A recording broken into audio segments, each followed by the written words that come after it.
Well, it took a little bit of time, but the Chargers finally did it. They fire Tom Telesco, their GM, which was a little bit of a surprise package, but firing head coach Brandon Staley after that just pitiful performance against the Las Vegas Raiders. It's not only against the Raiders who have had their, fair share of turmoil and less than stellar play this year, but it's a division rival at that on the national stage, and to get thwarted Brutal. in make history for the Raiders there 63-21. The Chargers, Dean Spanos finally decides to pull the trigger and essentially now just cleaning house, getting a fresh start heading into 2024. At this point, Mark, did you feel that it just had to happen anyways, or is it almost too late in the season where it's like, what's the point? Well, my initial thought was I thought the follow-up news was going to be after hearing they were officially fired. They needed to fire them today. Like that was they should have fired him before. They shouldn't have brought him back. And I think honestly Spanos might still have his job if they Telesco, excuse me, would have still have his job from the Spanos family. I think if he had really maybe fought for it or pushed to maybe fire Brandon Staley and hire Sean Payton in the offseason, he may still have his job as the GM if he had done that or fought for that harder. But bringing Brandon Staley back, we all felt like it was kind of the wrong move. I think we were all kind of shocked that the Chargers didn't be more aggressive going into it last off season. And so obviously it should have been done. To me, the shocker was the follow-up news today should have been the Raiders hire Antonio Pierce as their head coach, into a 3-year, 3-year, whatever type of $1 million deal. Because this is like that game last night was the epitome of one team that is out. Both teams are really out of it. They've been out of it. But one team that made the right move to just say, these are men, these are dudes who play with passion, fire, and they are playing for something because they like the leader in the building, versus a team of dudes that as soon as Justin Herbert went down, the absolute quit. I mean, they were clearly, it's like the team was fighting for Herbert. You know what I mean? Like they were all like, we got to still put up an effort because we love our guy. I think it bodes well for Herbert actually to see the effort that was put out there. And as soon as he's gone, they literally, the whole team was just like, well, now we have literally nothing to play for. And Staley, you get embarrassed like that, you absolutely deserve to lose your job the next day.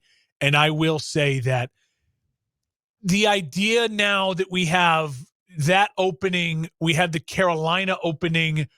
I'm going to say the Raiders opening is not a real opening. I think the Raiders would be so stupid to make the same mistake again at just 2 years after they made the same mistake, like hire Antonio Pierce. So right now we have 2 official openings in my view.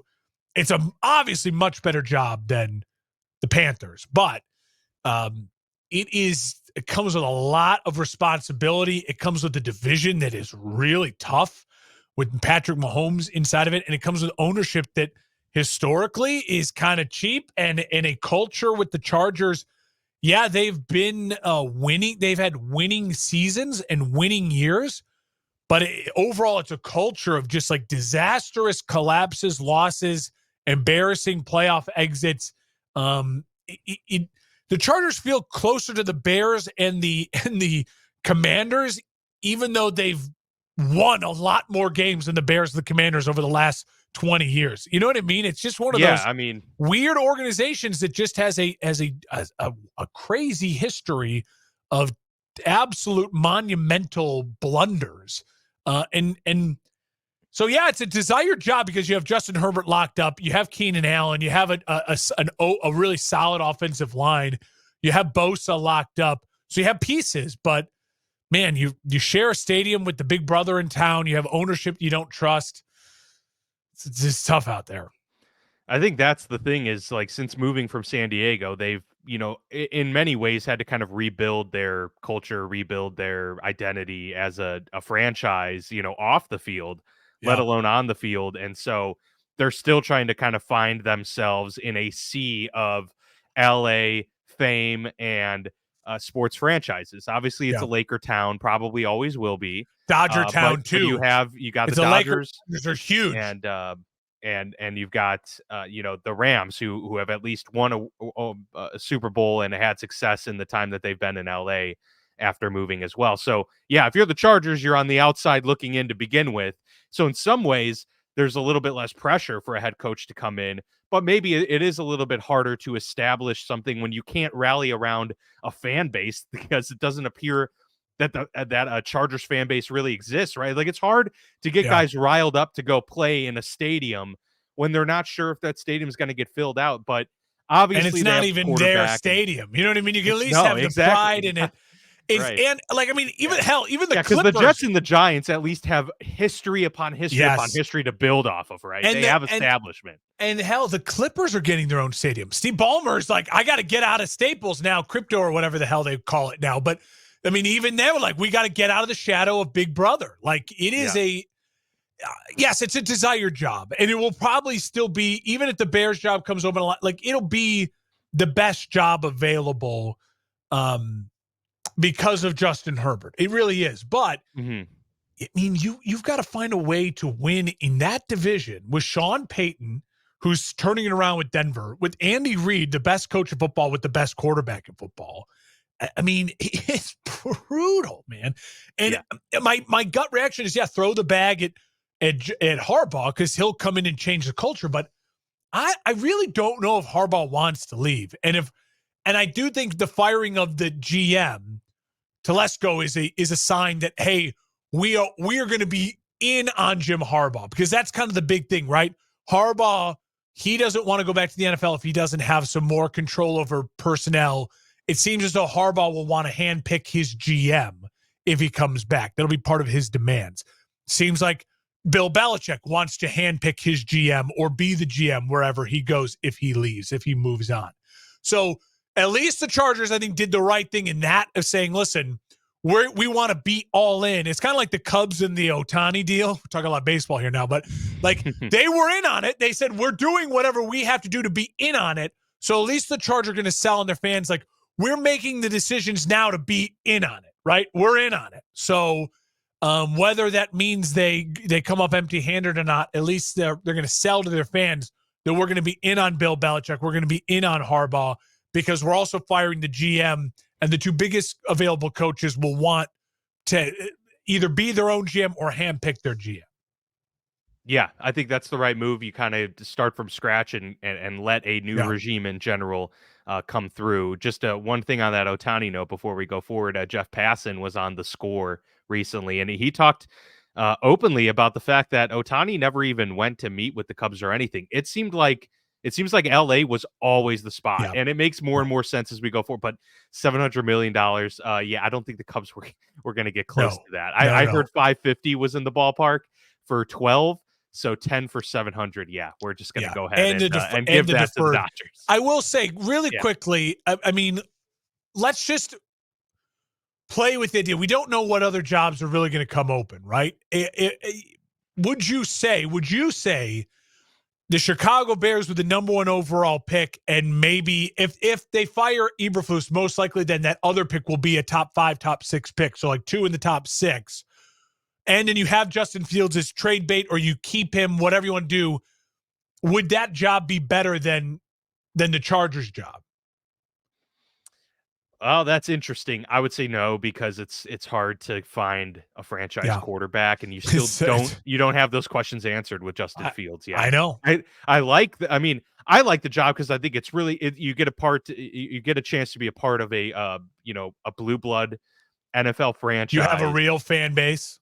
Yeah, you have a real fan base. There is pressure. Obviously, it's Chicago. It's a high pressure market, but at the same time, you have such a blank canvas to work with in terms of creating a legacy, because the bar is pretty low. And like the division's head coach open. And you come there and you have a few years where you just win the division, you lose in the first round or whatever.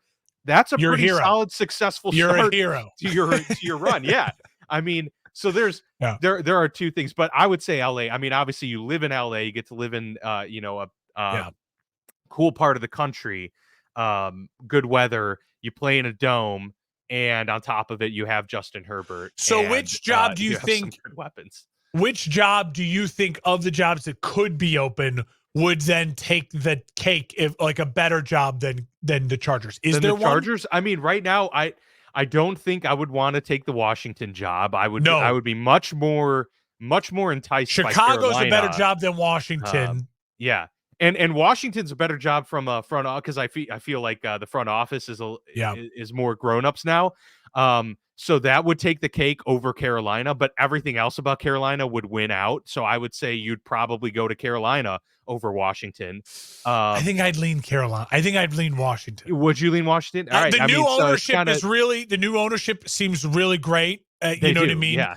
And Sam Howell he can, at least I know, play quarterback. I don't know if Bryce Young can play quarterback. That's true. That's true. They have some draft capital now. They have, with the trading of the picks.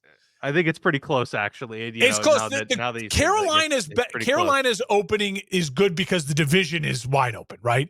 And it's Carolina's an easy division opening to play in, and the NFC. Carolina's opening is good because if you can't make Bryce Young work, then they move on from Bryce Young. I can't imagine the next coach would get fired and Bryce Young would get a third offensive coach. You know what I mean? Yeah, yeah. And if you go to the Chargers, if you go to the Chargers, you can't say it's Justin Herbert.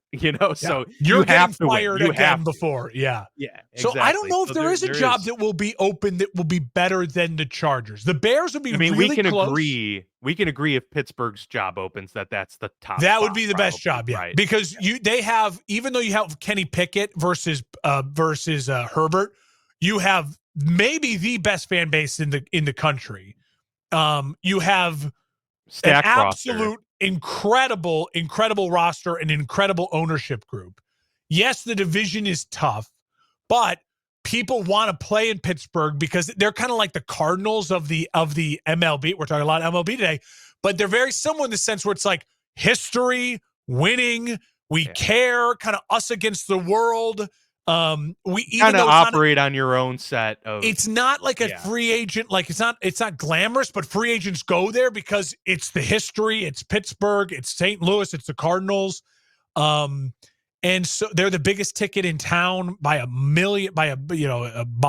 And so I would agree that would probably be people. Yeah. That would probably be, and you have draft capital. Like Pittsburgh could trade their next 3 first-round picks to go get a quarterback, and it wouldn't kill Pittsburgh because they have so much talent. They're not like Carolina where if you trade a bunch of picks, the cupboard's bare and you're SOL. Like Pittsburgh can afford to trade. Yeah, they can find gems in the 5th round, 4th round like they do all the time. You can pay some first-round picks. You have talent on that roster right now.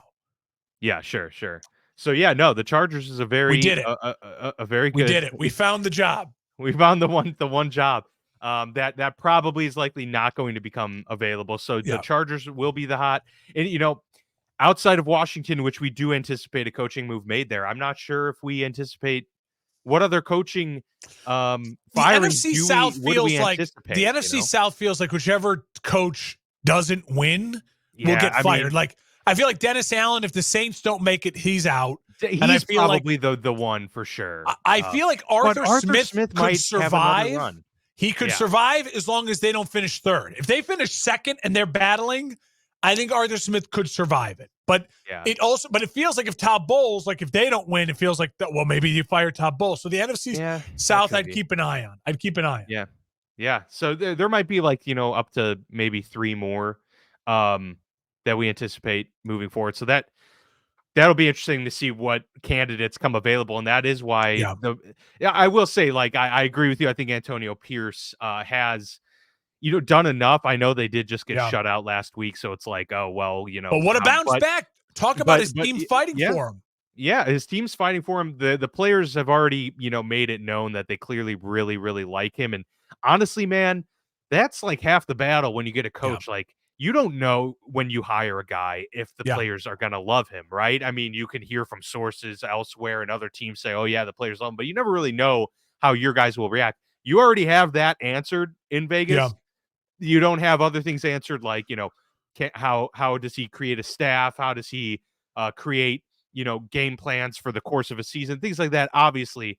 But, you already have one big box checked off. I do agree that they go forward. But, also at the same time, they should do their due diligence and give themselves, a couple months after the season to see what's out there. Just, you never know. They would be hard pressed to, not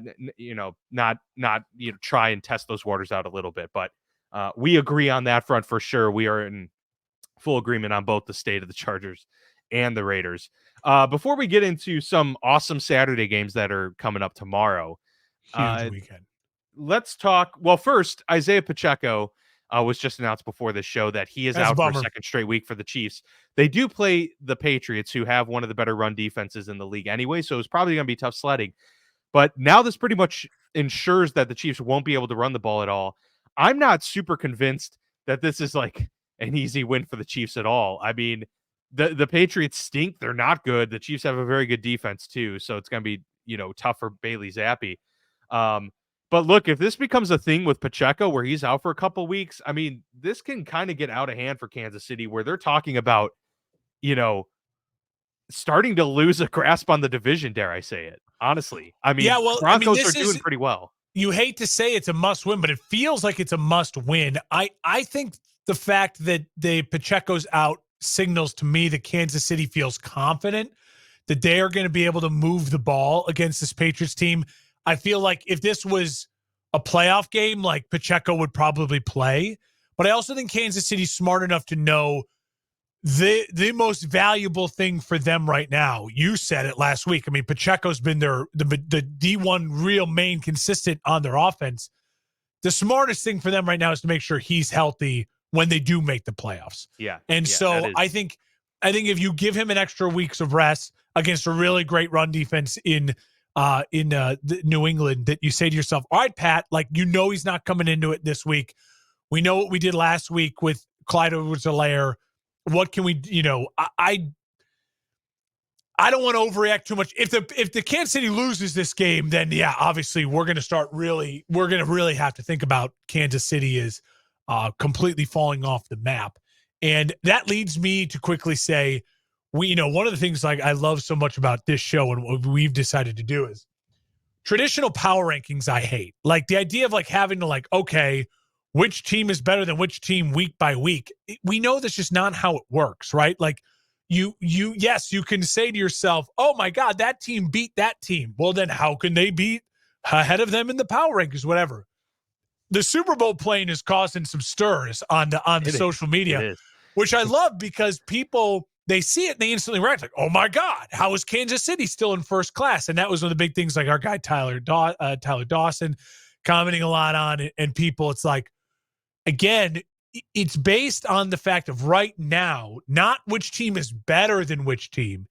It's first class means they can actually make a Super Bowl. And if you can make a Super Bowl, you can win a Super Bowl. We know how those games go, right? If you can make it to Super Bowl, you can win a Super Bowl.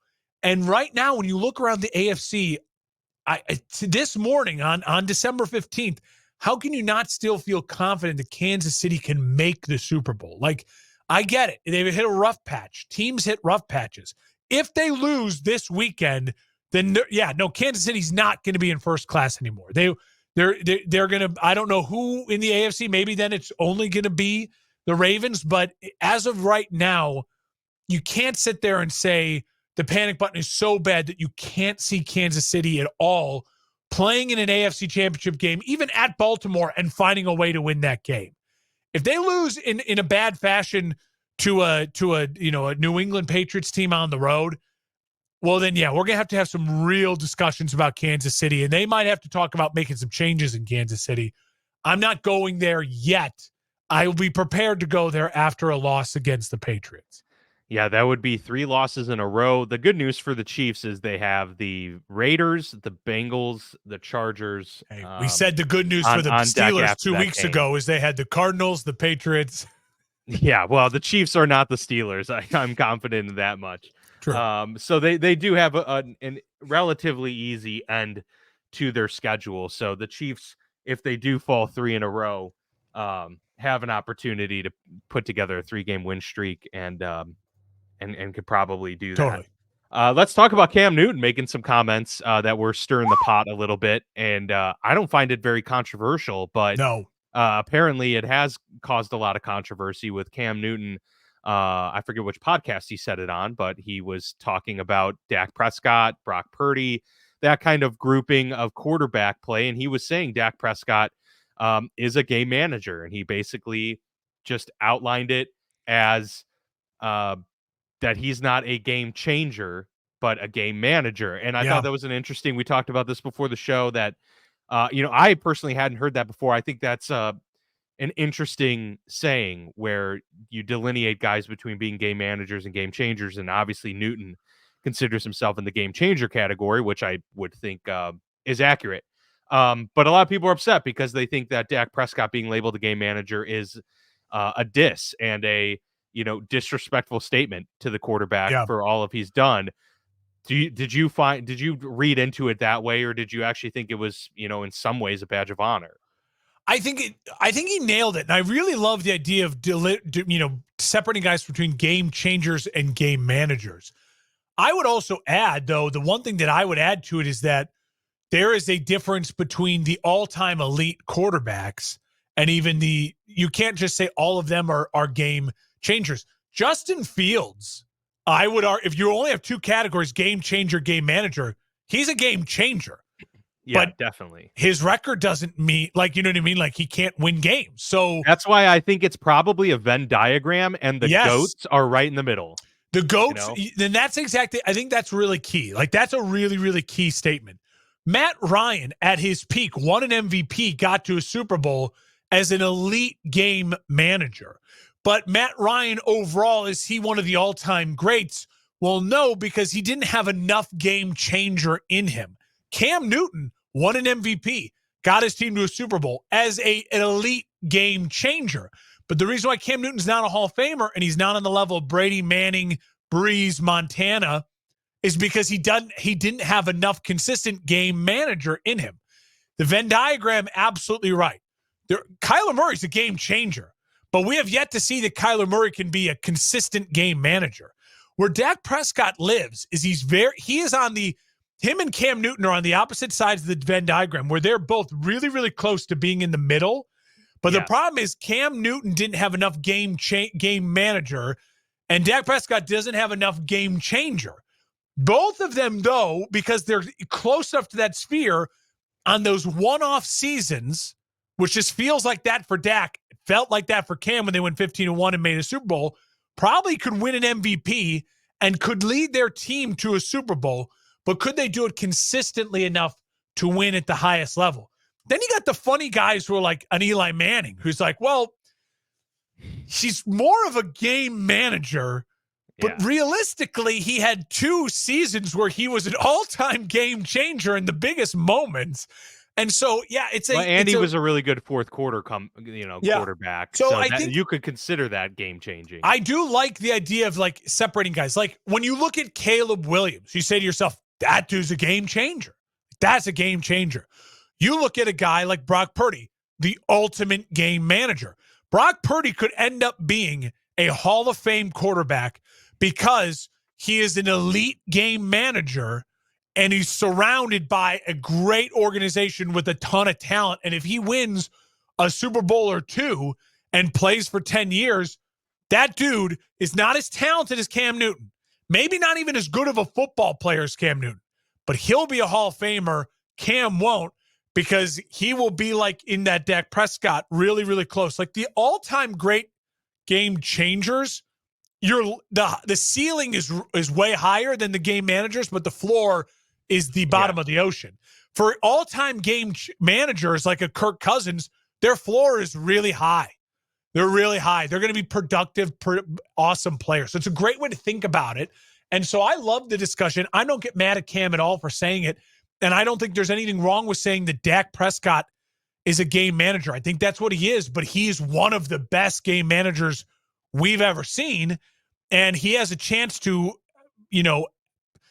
still put together a Hall of Fame resume. Dak has a chance to put together a Hall of Fame resume. It's still in front of him while still being a game manager. And even if Dak ends up in the Hall of Fame with a Super Bowl or 2, and he changes it around here at the end of his career, you could still argue that Cam Newton was the better football player.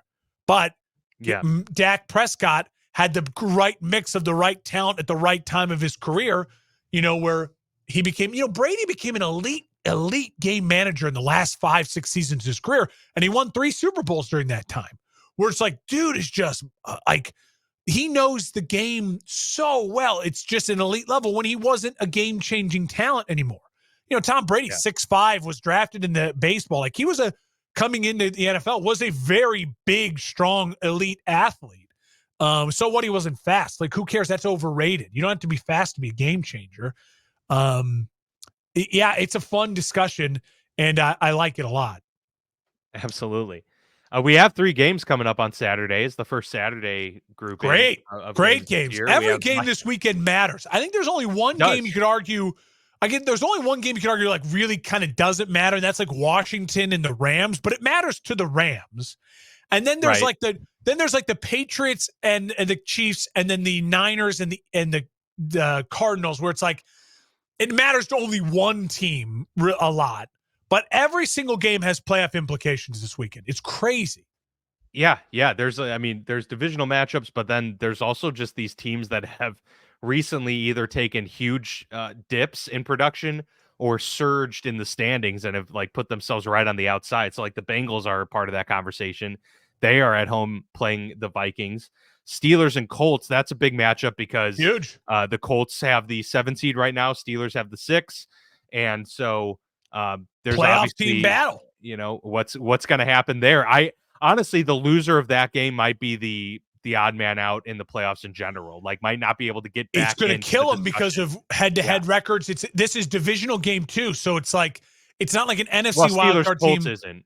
You mean conference game? It's right? A conference game. Okay, sorry, yeah. So it's like those matter more too within the playoff standing. And then Lions Broncos in the evening in Detroit. Talk about a game that now really matters for both teams as well. Yeah, Detroit needs this win super bad. The Broncos do, because they can really start to put themselves, if the Broncos win and I don't know what the tiebreaker situation is, but if the Broncos win, take care of business, they are probably in the playoffs as a 7 seed. They might jump themselves into the 7 seed. Especially, we'll see what happens with the Bengals Vikings, but the Vikings somehow beat the Bengals. That's one fewer team in the Broncos' way, and all of a sudden they're looking at 8 wins, and they just got to go 2-2 the rest of the way, and they're pretty much locked up a playoff spot. So it's crazy how fast things change. Anything in the Sunday grouping that catches your eye that you're looking? Well, again, huge. I mean, like Dolphins Jets. This is now like, if you look at it, if you're a Dolphins fan, like, oh my God, we embarrassed ourselves on national TV on Monday night. We somehow lost that game that should have been a gimme win. And now you're playing a divisional opponent and an opponent that somehow had a huge bounce back second half. It's playing with a lot of confidence. The defense is playing high. And now it looks at it like, holy crap, we need to win this game, or else we could be falling not only out of the division if Buffalo wins later in the evening, you're falling into the wild card spot. Like, and you're falling into that group of teams. So huge pressure there. Obviously, Bears, Browns. I'll say this. I'm not bought into the Bears being a playoff team, but if the Bears win this game and they beat the Browns in Cleveland, well, then all in. And if you're Cleveland, again, you have that coveted spot in the AFC wildcard spot right now. You're a game up on all these teams. You're an 8-win team as opposed to all those 7-win teams. You don't want to fall back into that slog with all of those 7-win teams. You know what I mean? And like, so big implications there. I would also say underrated game. Obviously, we'll talk about Buffalo and other, but underrated game. And I know this one, I'm sure you had on your radar too. Bucks at the Green Bay. Green Bay, again, flying high. This was supposed to be now they win out after beating the Chiefs, and they could threaten Detroit for the division. Green Bay has got to bounce back after that embarrassing loss in New York. They're at home, and now they're playing the team that was dead 3 weeks ago, but all of a sudden is playing really good football and is the lead of their division. And if you're Tampa, you're now playing for your division. So that 3 weeks ago was a dead game, and now it has a ton of meaning between 2, 6, and 7 teams. I'm telling you, this weekend might be the best weekend of football we've had all year.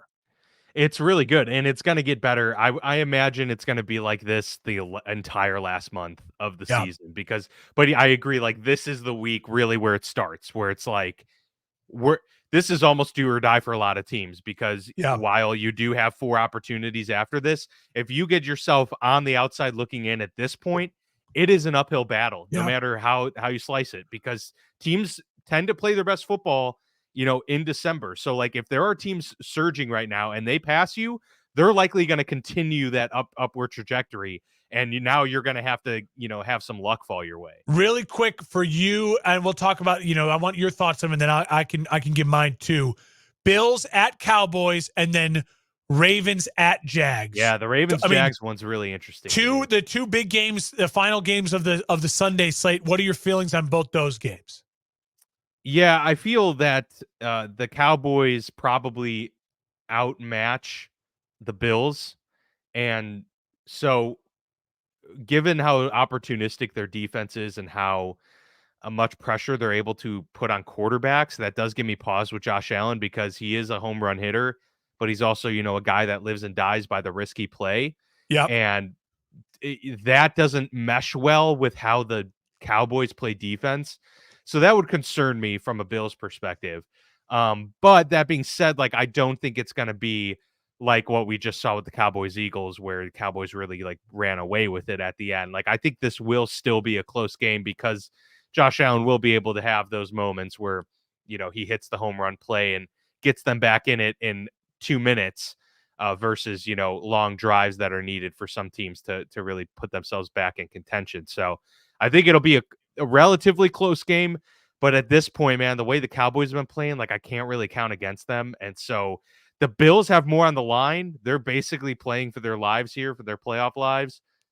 So, maybe that helps and puts them, a little bit more in the driver's seat. But I would give the edge to the Cowboys in this game. And then for the Ravens Jags, again, I think it's a situation where more pressure's on Jacksonville here. But at the same time, if you're the Ravens, I mean, you only have a 1-game lead on the 1 seed. And we've talked before about how important the 1 seed is in the playoffs. Like the Ravens really need this 1 seed when they do. Everything else has worked in their favor so far. It'll help them get Mark Andrews back. Yeah. I mean, everything is so important. Everything works. And, that's a tough place to play. So you want the home field advantage secured throughout. But on top of it, to be guaranteed to get to the next round of playoffs is so big and so impactful. So I think that's a super interesting game.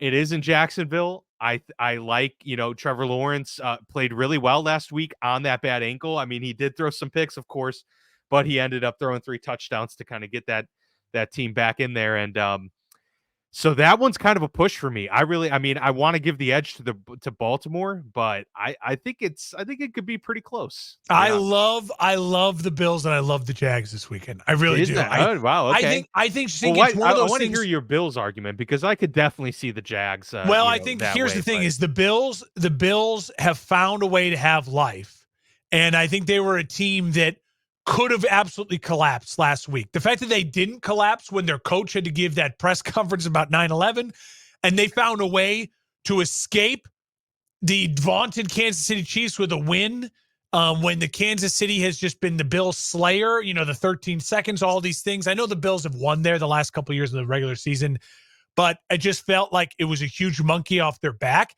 No one's talking about the Bills. All week, people have been just lauding the Cowboys. I think the Bills are flying so under the radar, and I think that Buffalo's actually been able to run the ball pretty effectively with Cooks the last month or so, and I just think it's going to be one of those games where Josh Allen matches up one-on-one, man defense that Dallas likes to play against those wide receivers. I think it bodes really well for Buffalo to have some big plays, big opportunities. I think it's a absolute America's game of the week in Buffalo. The only thing that worries me is it's not going to be as cold as I want it to be. I want this game to be like 10 degrees. Thing. Yeah. If this game was going to be really snowy and stuff, it's going to be like 40 degrees and nothing too bad weather-wise. But I just something about Buffalo. No one's talking about them. Everyone's on the Cowboys. Dak Prescott, MVP talk. I think it's just a comeback to earth game.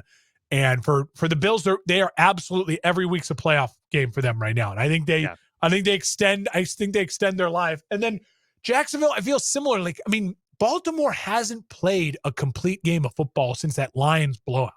Like, they have just been up and down and up and down. And even last week against the Rams, it took a walk-off punt in return in overtime at home. Like, I like Baltimore a lot, but and Lamar's playing good football, but they just not as consistent as I want them to be. Everyone's poo-pooing the Jags right now.